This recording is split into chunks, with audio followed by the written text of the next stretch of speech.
even though there's many things I love about Japan, that's the one thing I disagree with. Like, I understand trying to keep the peace as much as possible, but if you... Konnichiwa, minasan.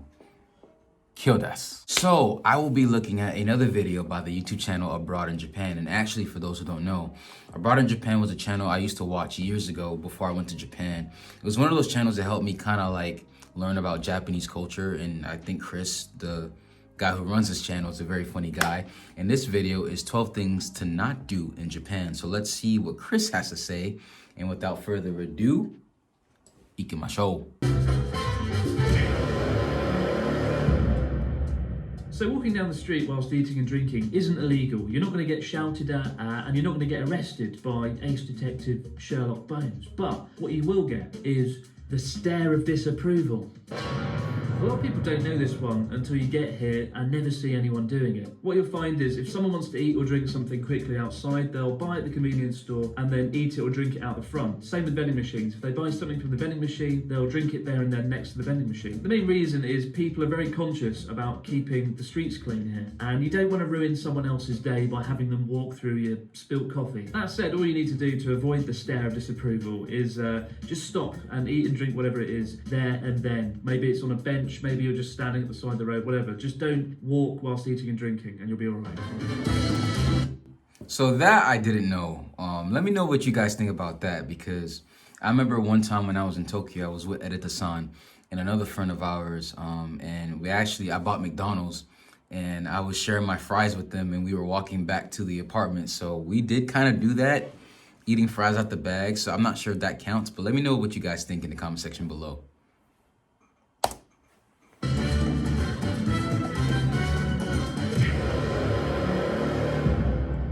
Three things to point out here. Number one, never put your chopsticks upright into the rice, as this is part of a ritual conducted at funerals when offering rice to the spirits of the deceased. Similarly, number two, never pass things from chopstick to chopstick, because again, this is done during funerals to pass the bones of cremated relatives. So that kind of imagery doesn't go down well over dinner, as you'd expect. Probably best not to conjure up imagery surrounding death before you've even had your lunch. Oh, and thirdly, don't do the rubbing of the chopsticks. You know when you open wooden chopsticks, you like to do that to get rid of the splinters, and just because it's fun. Everyone loves doing that, right? But don't do it in Japan, because it's seen as rude to the owner, because you're basically saying, oh, your chopsticks are probably cheap, which, let's face it, they probably are. But in fact, they usually definitely are.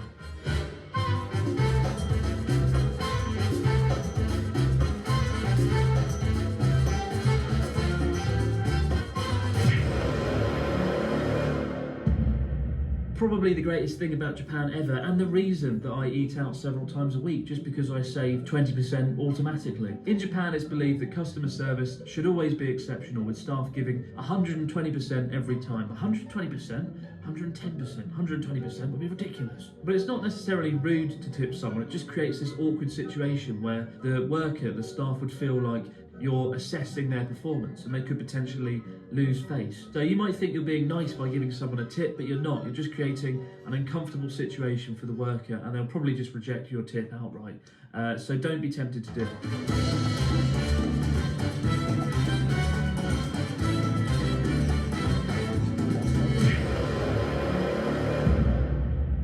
There's a real emphasis on being mindful when you're using public transport in Japan that's often completely absent in many countries. Numerous of the times that I've been riding a train in the UK and someone nearby has been screaming at their partner down the phone, and I felt like I was part of the argument, like some kind of unpleasant 4D experience. But given Japan's density, it's especially important to be mindful when you're stuffed in a train alongside fellow commuters, many of whom are sleeping as well.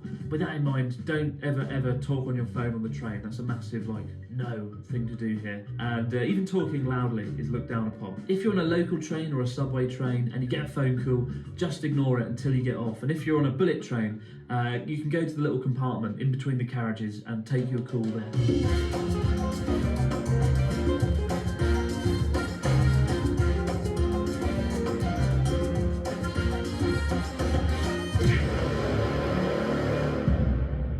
I remember for the first few years that I lived here, whenever someone handed me a business card, I was utterly terrified, because until then, business cards to me had always just been bit of paper or a bit of card with some writing on. But in Japan, they are so much more. Once you've exchanged business cards, the trick is to imagine you've just been handed the lost treasure of El Salvador or something. First, study it meticulously, the name, the job position, the details, and then either put it in your business card holder or just put it on the desk if you're at a business meeting. Just put it on the table. Never play around with business cards or put them in your back pocket because they're seen as a physical extension of the person themselves, and you don't want to stuff somebody's physical extension down your back pocket. If you're doing business in Japan, always carry business cards. You don't want to be that awkward foreigner who stood there writing out their name and number 50 times in 1 hour on the back of a tissue. And for the record, I am usually that awkward foreigner scribbling down my details because I do forget to bring them, and subsequently,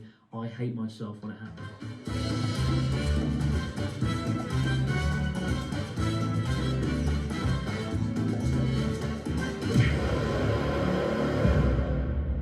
If you've got a runny nose, standard procedure here is just to keep sniffing or just to find a toilet or a broom cupboard to hide in. Blowing noses in public is pretty rude. Interestingly though, handkerchiefs are pretty popular here. Not in the way you would think though. People use them to wipe sweat off in the hot summer weather, or even more commonly to dry their hands in public toilets. Because surprisingly, many public toilets in Japan don't have any hand drying facilities, despite having space-age toilets that reside in the same room. It's quite a weird contrast that I don't quite understand.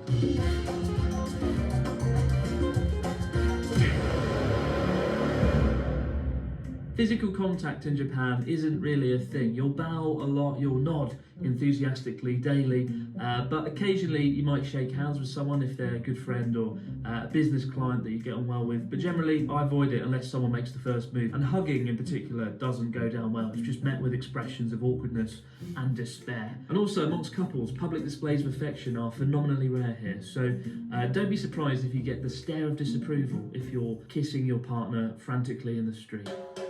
And I think that's one thing I've heard is that, you know, and I've seen in Japan where they don't have a lot of public displays of affection. So do you guys kiss your boyfriend or girlfriend, or is it more common with young people to do that nowadays? Is it still taboo to do that kind of stuff? Please let me know in the comment section below. That it should definitely be this. If you're the sort of person who feels the need to have a debate or an argument about things or throw your opinions out there constantly, people will find you obnoxious and dislikable and probably just avoid you. Embedded heavily within the culture is this idea of keeping harmony and avoiding conflict at all costs. And it's a lot easier to do that when people aren't at each other's throats, throwing around opinions. Sometimes it can be frustrating when people are just unwilling to speak their minds or give you a clear yes or no answer. I mean, one time, one of my colleagues when I was teaching, I asked him, do you have any pets? And he said to me, maybe my cat is dead. Maybe your cat is dead. What does that mean? It is dead or is it not dead? It's not Schrodinger's cat, is it? It turned out the cat was definitely dead, but he was just the sort of person that always liked to use the word maybe and just not express certainty. But if there's one reason I've never seen a fight anywhere in Japan in the last 5 years, it's probably this reason. That people are a lot more careful about expressing their opinions and holding back what they really think. That's one thing that I've noticed when even just doing this YouTube channel is that I'm very opinionated, and I always do speak my mind when it comes to YouTube videos. And even with a lot of the heavier subject matter on this channel, a lot of people will often complain, why am I talking about this? Why are you doing this? Why are you saying your opinion? And I recognize that Japan has a culture of trying to keep harmony, but even though there's many things I love about Japan, that's the one thing I disagree with. Like, I understand trying to keep the peace as much as possible, but if you want true peace, you need to be confrontational with problems or things that are giving people a hard time. If we can't talk about important sort of subject matter like religion, philosophy, family, death, depression, things like that affect people's lives, I usually give the example, it's like a kid whose parents tells him to clean his room, and all he does is throw all the dirty stuff under his bed. So it has the appearance of looking clean, but there's a lot of filth under his bed, and eventually if he doesn't clean it, it's gonna pile up, give a bad stench, possibly even have roaches, rats, or some kind of mold. So what I don't like is when people try to fake the appearance of being harmony and being in harmony or peaceful instead of actually working towards obtaining true harmony. And I think a part of that is actually willing to have the discussion about certain things. But I just noticed that is something very common I find with a lot of Japanese people, especially on this channel, where a lot of people will complain about, why am I talking about this? This subject matter is too heavy. Why don't you do something more lighthearted? So I do understand that point. Yeah, I couldn't be bothered to film that one. Everyone seems to know this one already anyway. When visiting someone's house or entering a public building like a school or going to a hot spring, you take off your shoes and switch to slippers before you go in. The easiest way of knowing if you have to change your shoes is there'll be a change in elevation in the floor. So when you go in, there'll be a little stair, and that's when you know. This is the one thing on the list where failing to stick to the rules will have noticeable results. A few years ago, a friend and I visited a public bathhouse in Kyoto, and we went in, and you're supposed to take your shoes off. For some reason he didn't. I don't know why. I don't think he noticed or saw. There was a little old woman sitting behind the entrance counter where you kind of pay, and when we walked in, she saw that he still had his shoes on, and she shot up with terrifying energy and ran over and grabbed him and took him to the front and was like, get your shoes off, get your shoes off. And that image has stayed burnt into my mind. This quiet little old woman suddenly becoming so alive and animated by this terrible event. And ever since then, I've never forgotten to take my shoes off when entering a building.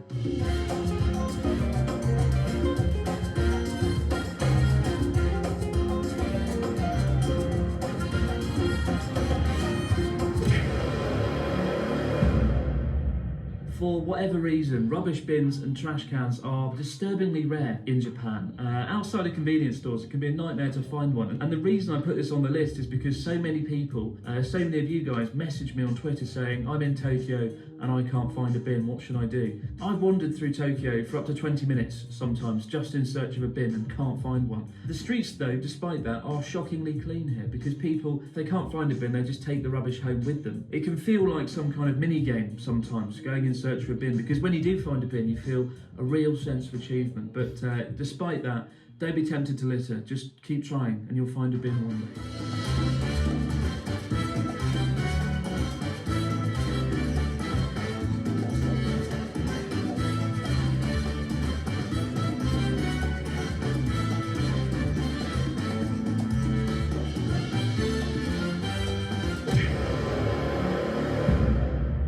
Seems like a fairly obvious addition to the list, and yet in the UK we just cross the street whenever the hell we want, whenever there's an opening in traffic, as opposed to waiting for the green light, same as many countries. In Japan, however, people do not cross the road on a red light. It's incredibly rare, and it's one of the greatest ways of seeing this sense of order and obedience to the law that exists in Japan. If you stand at a roadside in Japan and there's no cars coming, you can't see any cars whatsoever, people still will not cross the road until it goes green. Over the years of the many friends I've had come to visit me here, this is the thing that shocks them the most. The idea of not crossing the street when there's no visible cars there. The idea of abiding by a rule that doesn't seem necessary. And yet, in America where I live, we oftentimes do this. You find a lot of people will start walking across when cars are not present, or even if, let's say, there's a turning signal, and on the opposite side of that street, people will start walking, wait in the middle of the road until the turning signal turns green or the crosswalk turns, you can walk, and then they'll cross the street. And even that's something I've done, especially in big cities like New York, Chicago, or even where I live in South Florida. That is a common thing you see, people crossing the street, even if cars are not there. I tend not to do it too much with big intersections because, you know, in Florida, we have horrible drivers and they don't notice pedestrians at all. So, you know, it's for my own safety. But that's something I noticed when I went to Japan. But I'm just so confused because I remember I was in Osaka and I was hanging out with my friend. He was a young kid, about 11. Maybe it's more common with young kids, but I was following him and he crossed the street even when it was red. So I'm like, to me, okay, I guess not every Japanese person follows this rules. Or maybe he was because he was a kid. But again, let me know what you guys think. Yeah, for me personally, the main reason I abide by it is after a few years of being here, you don't want to stand out. You don't want to be this stereotypical rule-breaking foreigner. And as well as that, you don't want to run the risk of getting caught out by the police. So those are two things worth taking into consideration before you dash across the seemingly empty road. And the last one, don't worry about not knowing anything about Japanese etiquette when you come to Japan. As I said earlier in this video, there aren't going to be any real consequences to not following any of these things, apart from maybe the footwear one. That's quite scary. You don't want to get dragged off by an old woman. The reason I say don't worry too much is because I find a lot of people come here and they're very nervous and very anxious about following the etiquette they don't really comprehend. And that includes even me. When I came here, I didn't know anything. And I was constantly anxious and nervous that I was making mistakes. But really, as a foreigner in Japan, you get kind of a free pass to make mistakes. People are understanding and they're kind and they will let you off. So don't become too nervous about following all the rules. Do your best, but don't become a nervous wreck. So those are my 12 things not to do in Japan. But what have I missed out? Let us know in the comments section below. I've probably missed out. Don't ever be late. And don't enter a bath or a hot spring without having a shower first. Those are probably the other two key ones that I've missed out. Awesome video. So yeah, I agree with this list. A lot of those things I learned before I went to Japan. Some of them still baffle me a little bit because I don't know if maybe the times are changing or whatever. But again, let me know what you guys think about everything said in this video in the comment section below. So if you guys enjoyed the video, please smash the like button, smash the subscribe button. Also hit that bell as well to get notified whenever we post a video. Also check out our second channel, Life of Brooklyn, Tokyo. Link will be in the description, so subscribe to that. ありがとうございます。みんな気をつけて。じゃあね。